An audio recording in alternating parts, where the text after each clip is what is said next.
नमस्कार मित्रांनो, लाडकी बहीण योजनेसाठी आता अर्ज राज्य सरकारच्या माध्यमातून बंद करण्यात आलेले आहेत। आता फॉर्म तुम्हाला कुठे भरायचा आहे याबद्दलची सुद्धा माहिती या नवीन शासन निर्णयामध्ये देण्यात आली आहे। नवीन अपडेट पूर्ण डिटेल्स माहिती पाहून घ्या। अतिशय महत्त्वपूर्ण ही माहिती आहे। जर एखादी समस्या तुम्हाला या योजनेअंतर्गत आली तर कोणत्या ठिकाणी तुमची ही समस्या सुटणार आहे याबद्दलची सुद्धा माहिती जाणून घेणं आवश्यक आहे।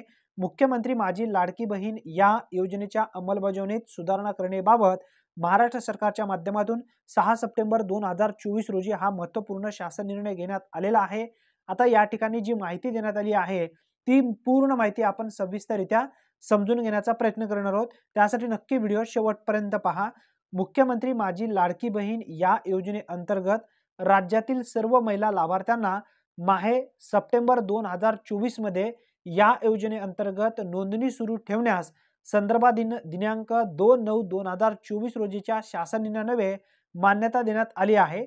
या योजनेअंतर्गत संदर्भाधीन जो शासन निर्णय आहे 12/7/2024 व 25/7/2024 अन्वये नागरी ग्रामीण भागातील बालवाडी सेविका, अंगणवाडी सेविका, समूह संघटन, त्यानंतर मदत कक्ष प्रमुख, त्यानंतर आशा सेविका, सेतू सुविधा केंद्र, अंगणवाडी प्रवेशिका, ग्रामसेवक, आपले सरकार सेवा केंद्र या 11 प्राधिकृत व्यक्तींना अर्ज स्वीकारण्यास प्राधिकृत करण्यात आले होते। आता या शासन निर्णयान्वये अंगणवाडी सेविका व्यतिरिक्त इतर सर्व प्राधिकृत व्यक्तींना अर्ज स्वीकृती देण्यात आलेली जी काही अट होती ती आता रद्द करण्यात आली आहे। यामध्ये आता 10 व्यक्ती अर्ज करू शकणार नाही। कोणत्याही ठिकाणी तुम्हाला अर्ज आता करता येणार नाही। फक्त एकाच ठिकाणी तुम्हाला अर्ज करता येणार आहे, ते म्हणजे कोणत्या ठिकाणी आहे याबद्दलची माहिती समजून घ्या। मित्रांनो, अंगणवाडी सेविका व्यतिरिक्त या ठिकाणी ध्यानात ठेवा, फक्त अंगणवाडी सेविका व्यतिरिक्त कोणीही अर्ज आता करू शकणार नाही।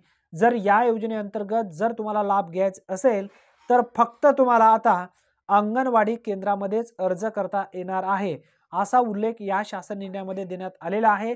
या शासन निर्णयाच्या दिनांकापासून फक्त अंगणवाडी केंद्रात अंगणवाडी सेविकामार्फत अर्ज स्वीकारण्यास मान्यता देण्यात येत आहे। अंगणवाडी केंद्रात अंगणवाडी सेविकामार्फत अर्ज स्वीकारण्यास मान्यता देण्यात येत आहे। आता नवीन अर्ज जर तुम्हाला करायचा असेल तर फक्त अंगणवाडीच्या माध्यमातूनच तुम्हाला अर्ज करता येणार आहे। बाकी कोणत्याही ठिकाणी तुम्हाला अर्ज करता येणार नाही। जे काही समस्या असेल ती सर्व समस्या तुम्हाला त्या अंगणवाडीच्या माध्यमातूनच सोडवता येणार आहे। त्यासाठी हा अपडेट जास्तीत जास्त मित्रांपर्यंत नक्की पाठवा। प्रत्येक व्हॉट्सअप ग्रुपवरती नक्की शेअर करा। चॅनलवरती तुम्ही पहिल्यांदाच आला असाल तर चॅनलला सबस्क्राइब करून बेल नोटिफिकेशनला ऑल करून ठेवा, म्हणजे सर्वप्रथम या योजनेअंतर्गत जे येणारे नवीन अपडेट आहेत सर्वप्रथम तुमच्यापर्यंत मिळत जातील। धन्यवाद, पुन्हा भेटूया, तोपर्यंत जय हिंद।